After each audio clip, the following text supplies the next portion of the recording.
Hindi man tayo kasal, pero araw-araw pa rin kitang pinipili. Hindi dahil kailangan, kundi dahil gusto.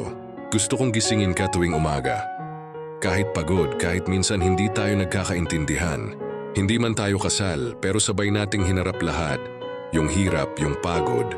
Yung mga gabing tahimik pero mabigat.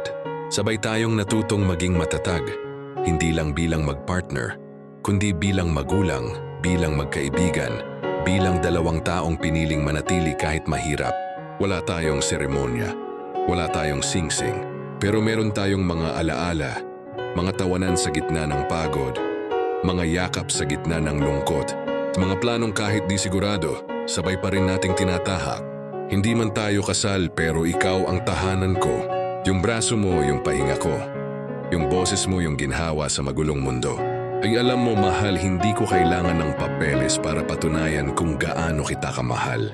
Kasi ramdam ko, sa bawat araw na magkasama tayo, doon pa lang, kasal na tayo sa puso ng isa't isa. Hindi man tayo kasal pero buo tayo. Hindi man tayo kasal pero ikaw ang pinili kong habang buhay. Hindi man tayo kasal, pero sa bawat araw na lumilipas, pinapatunayan nating mas matibay pa.